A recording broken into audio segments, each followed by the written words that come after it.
Hello and welcome to Mwangaza TV show. I'm your host, John Wellington. Here we discuss about matters affecting the teenagers and the youths in our society. Today we are going to discuss about sex education. Me and my guests, they are beautiful, they are handsome, they have learned about sex education and are from far right. Thank you very much, Wellington. I'm Annabelle Apondi, a gender equality activist. Thank you. Thank you very much. I'm Achien Nora, a high school teacher. Thank you so much. I'm Christopher Moretti, a psychologist. Thank you, John. I'm Brenda Gitonga, a gynecologist. Well, thank you very much. And those who are watching, you can follow us on our YouTube channel. That is Mwangaza TV and other social media platforms. Just to begin, without wasting an iota of time, let us start. Annabelle, when you speak about sex education, what comes to your mind? There's a listener there who don't know anything about sex education. Kindly. My perception about sexual education is all about sexual intercourse, and I think most of the people will second me.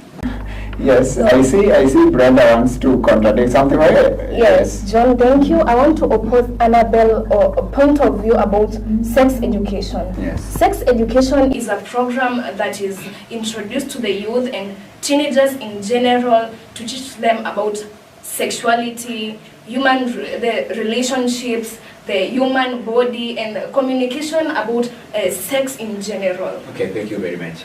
Now, to me myself, when I was a kid, I was not taught about sex education, and here I'm very much straight, and I think I am not engaged in it. Now, what is the essence or the benefit of teaching kids about the sex education, or should we just leave them to choose what is right at their own time? Yes, Nora. Thank you so much, Wellington. What we have to understand that people grow in different environment and they are getting exposed to different things. You are so lucky and I'm so happy when you are saying that you are not taught things to do with sex education. Then I can say your parents are so lucky for having a kid like you. You know me, I'm a high school teacher, and from my experience, you know, after these people have grown up to that age that they are now in high school, introducing issues of sex to them, you know, because they are bold enough, maybe they have tried it at primary level. So when you now want to open their mind and tell them the downside effect of this sex, of these issues that are concerned with sex, it is difficult for them to understand you. But when you start it at early age, these people grow knowing the effect and the consequences that can come with interfering with issues to do with sex. Thank you very much. Thank you very much. And this question about when you teach kids about sex education, some may try to put it into practice. You see, as they do say, practice makes perfect. So they want to their own experience. Am I bringing some senses? Yeah. Yes. Annabelle, what can you say about this? I think experience is the best teacher. When you teach a kid about sex education, I think that child will practice it. Yes. Okay, I have something to say about that. You know, when we speak of sex education, it is only not about teaching people of sexual intercourse. You know, that is where us people we go wrong. It is not all about that. In our definition about sex, Brenda said that it entails even issues to do with health issues we have here.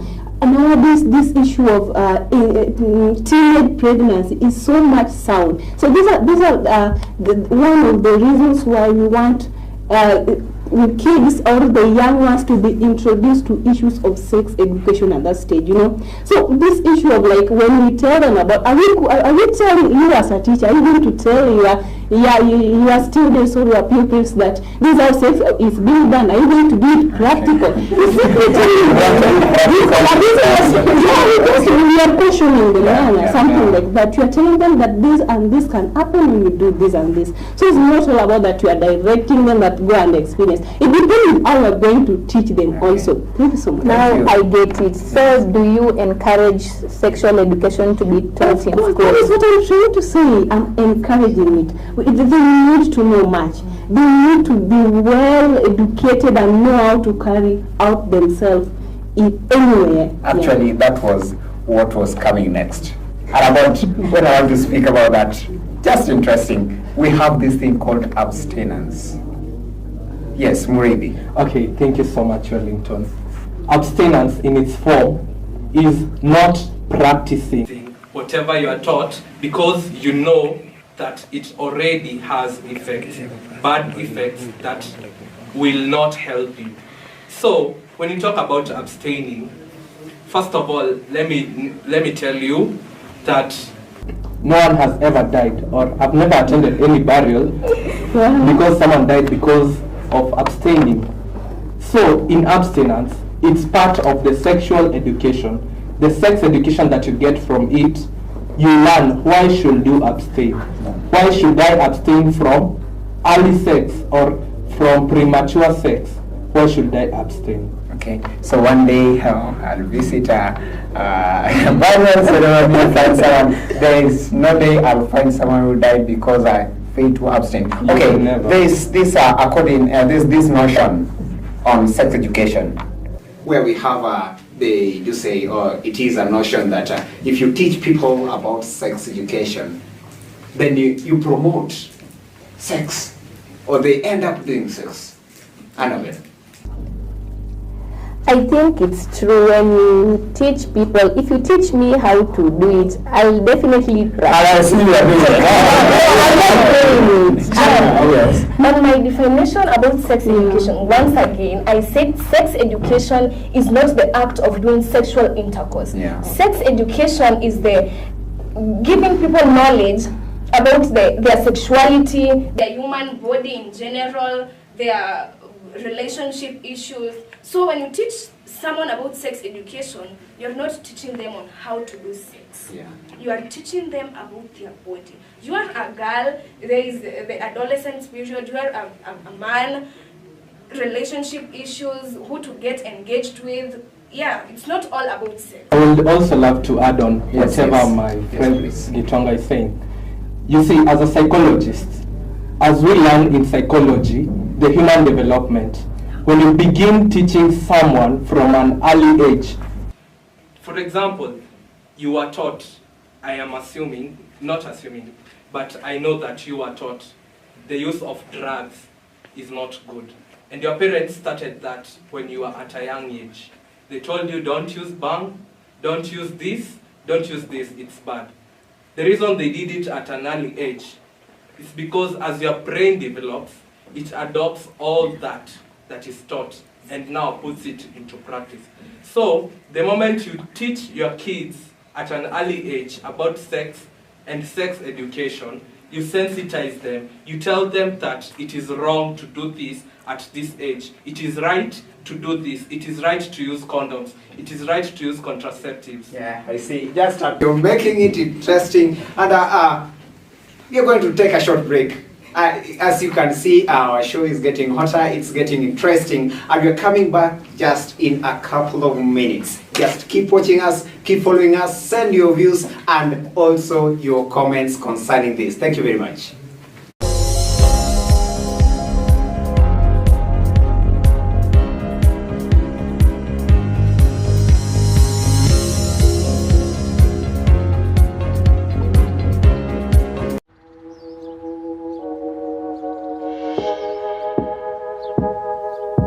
Hold fast to dreams.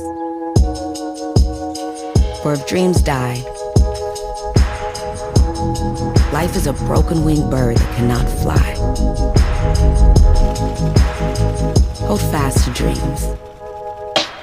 For when dreams go, life is a barren field, frozen with snow.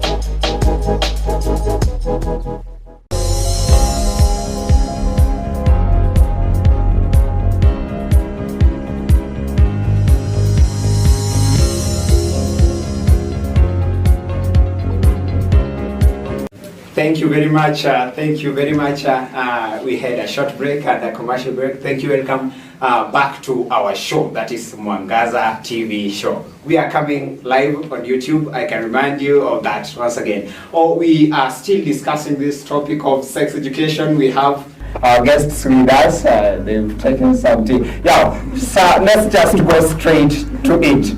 We are going to learn something about contraceptives and the others. So let's begin with this contraceptive under the sex education. Let's hear from Gitonga. Yes, so contraceptives are pills or medicine taken to prevent pregnancy. There are many types of contraceptives. There are the oral contraceptives. These ones are taken like the normal medicine where you take water and I hope you understand when I say that. There is the emergency contraceptives. These are the P2s that many people, these are the common types of If you contraceptives. thought P2 and another there, maybe she's using it. Let's hear. What about it? Just explain to those who are listening, those who are watching. Yes. So P2 is an emergency contraceptive. It is not a contraceptive that should be used on a daily basis like the IUDs, like the oral contraceptives. No, it is an emergency contraceptive. Okay. It is taken when you have sexual intercourse, and it should be taken within a span of 72 hours. P2 should be taken twice in a year. But you find but you So find if I go on, I proceed and take it 5 times. no, that is what is happening to many of the girls in the university. On Friday they go at the groups, on Monday P2, next Monday it shouldn't be that way because it comes with its disadvantages. Yeah. Let's hear from her. You want to add? I Yes. don't know if it will be contradiction or it will be Just say it out. Yeah. When Brenda is talking about contraceptive and the issue of P2 and I don't know what, as much as we want It is also part of this sex education that we're talking about. Yes, it is better to make them know about these things. They can be used at a point. But me as a teacher, I told you I'm speaking from experience. Yeah. I've been interacting with these young ladies. Not kind of bragging, okay? Yeah, not that I'm There you bragging. are, yes. I feel it. I feel the need of this Yeah. sex education in our schools. You know, these young ladies, let's say, who are in high school, I know you know their age. Yeah. If they are told that there's something we call the PT, is it P2? P2. And this thing you can use to prevent pregnancy. You know, these people can misbehave. So, just will be teaching them that there is P2, sorry, I don't know why I this see you've never used it. as much as they will be told there is P2 that you can use to prevent pregnancy and the other things, you know, they will go and use it. And you know, it's not just this pregnancy that you are preventing at this age. Yeah. And you know what is STI? Do you know about it? So, I think it is not better to tell these young people so much of contraceptive. These people will misbehave. Yeah.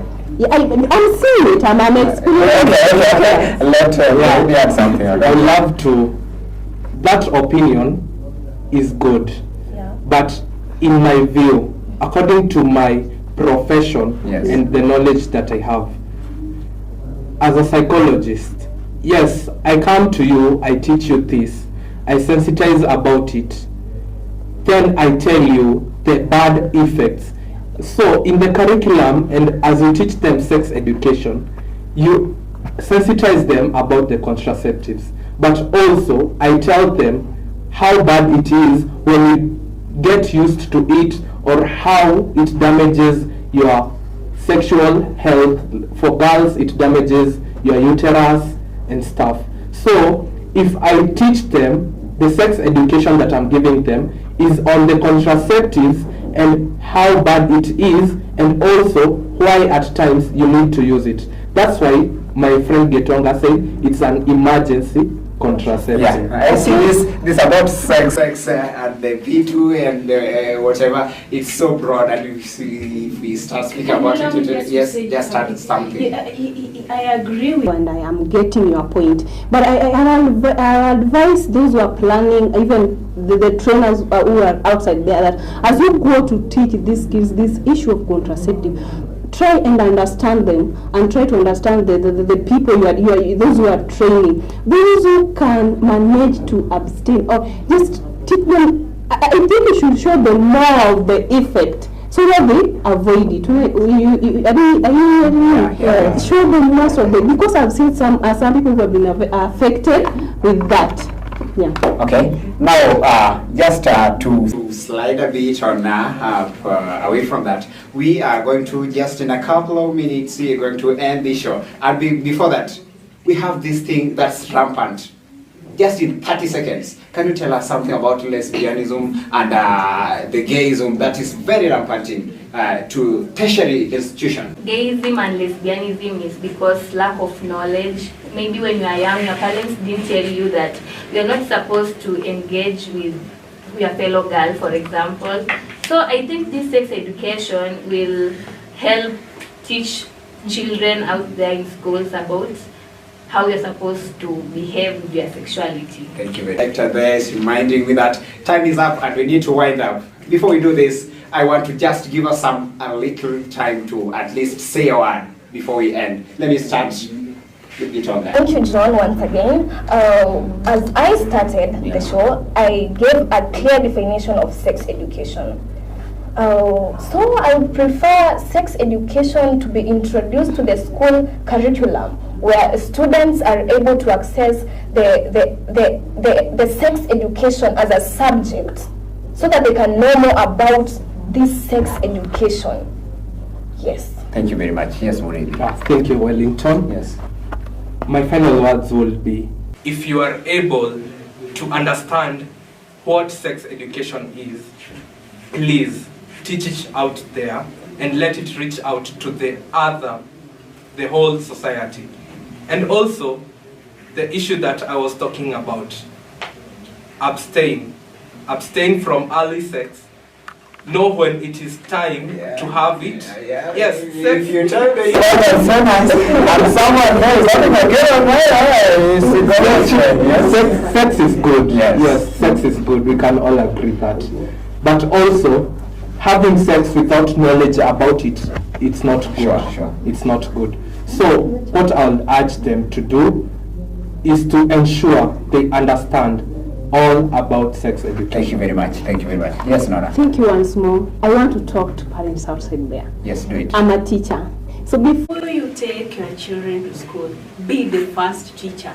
Introduce these kids to this issue of sex. Don't be shy, this is your kid. You know, you will end up taking your kid to school, going to associate with a teacher whom you don't know even how they grew up. So it will be better when the issue comes from you. Yeah, they will they will be able to know the seriousness and what is it. Like I was told, you know something, I was told by mom, you see. So it is better that it is high time that as parents we have to take this issue serious, so that. But to us, yes, Annabelle.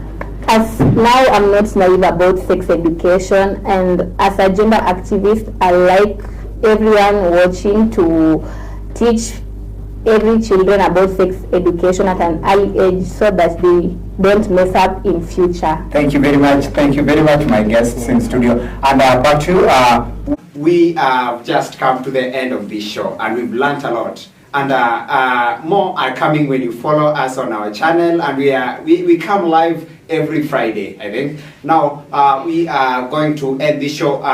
It was a nice one. Thank you very much for following us. Thank you very much for keeping in touch with us. Your comments and your questions we've received, and I think we are able to learn something. Thank you, my guests.